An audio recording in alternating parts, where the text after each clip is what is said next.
Mrs India के लिए 2020 से मेरी जर्नी शुरू हुई थी। मैं नॉर्मली अपने ओपीडी में थी, मेरी मदर का मेरे पास कॉल आया था, Aditya ji. She called me up and उन्होंने मुझे बोला कि बेटा एक फॉर्म पेपर में निकला है मिसेस इंडिया का, तो मैं इसको भर रही हूँ, तुम इसको अटेंड करना। तो सडनली तो आई रिफ्यूज़ कि मैं मम्मी कैसे आऊँगी, कहती है कोई डिलीवरी नहीं होगी तो आ जाना। सो आई केम एंड वो संडे का दिन था, मैं आई और बाई चांस उसमें मैं मिसेस उत्तर प्रदेश बनी थी। मार्च 2020 की बात है। उसके बाद 10 दिन बाद ही कोरोना का पूरा वायरस आ गया था, तो उसके बाद ये कभी आगे हुआ नहीं। इसके फाइनल्स होने थे जुलाई 2020 में, फिर वो कभी हो नहीं पाए। तो ये एक कीड़ा कहीं ना कहीं मेरे दिमाग में था कि शायद मैं आगे भी एक बार अप्लाई करूं। 2022 में मैंने खुद अप्लाई किया था मार्च में, तो क्वार्टर फाइनल थे, तो उसमें ऑनलाइन ऑफलाइन का ऑप्शन था। ऑनलाइन ही मैं कर पाई क्योंकि ऑफलाइन के दिन ओपीडी में पेशेंट्स ज़्यादा थे, तो मैं उन पे कोई कुछ नहीं छोड़ना चाहती थी। तो मैंने फिर रिक्वेस्ट की कि मेरा आप ऑनलाइन कर दीजिए, तो फिर ऑनलाइन उन्होंने अलाउ कर दिया था। उसके बाद सेमीफाइनल हुए थे अराउंड जुलाई और अगस्त में, ये मुंबई में हुआ था। तो वो भी 1 डे का था। एंड देन उसके बाद हमारा जो फाइनल था वो रणथंभौर जयपुर में राजस्थान में था। ये हमारा 4 दिन का स्टे था। उसमें there were many rounds, like 15 से 16 राउंड्स थे जिसमें दे वर जजिंग अस। मेरे हिसाब से मुझे ऐसा लगता है कि मुझे हमेशा हर लेवल पे सपोर्ट मिला है।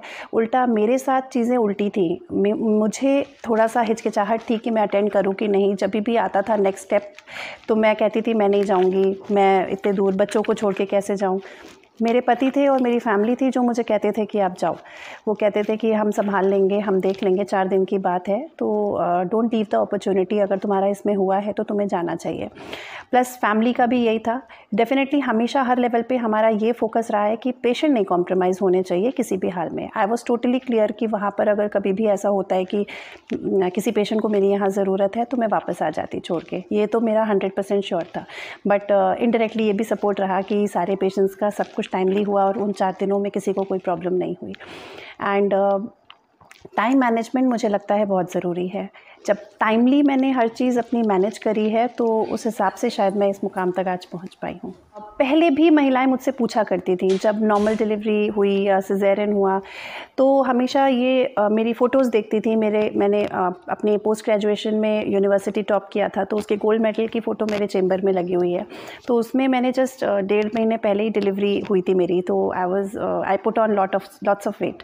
तो उन्होंने हमेशा वो उनको देख करके पूछते थे कि मैम ये आप ही हो क्या, आपका वेट तो कम हो गया, कैसे कर सकते हैं आप, हमें भी बताओ। ये सवाल अब थोड़े से बढ़ गए हैं आफ्टर विनिंग दिस क्राउन। तो लोग अब थोड़ा ज़्यादा पूछते हैं कि आप कैसे फॉर्म भरते हैं, आप मुझे बताओ। तो मुझे बहुत अच्छा लगता है, मैं कहीं किसी को इंस्पायर कर पाऊँ तो मेरे लिए बहुत बड़ी बात होगी। एंड आगे बढ़ने के लिए आई थिंक कि सबको अपना पैशन पता होता है। अपना पैशन कभी दबाना नहीं चाहिए, क्योंकि मुझे ऐसा लगता है कि अगर आप अपना पैशन, अपना ड्रीम को हासिल करोगे तो जो आप बाकी चीज़ों पे फोकस कर रहे हो, जैसे आपकी फैमिली हो गई, आपके बच्चे हो गए, उसमें आप और दिल से फोकस कर पाओगे। क्योंकि अंदर कहीं ना कहीं आप सेटिस्फाइड रहोगे कि यस आपने सब कुछ हासिल किया, कुछ छूटा नहीं है। तो अगर अपने ड्रीम्स को फॉलो करोगे तो definitely you will be the winner always.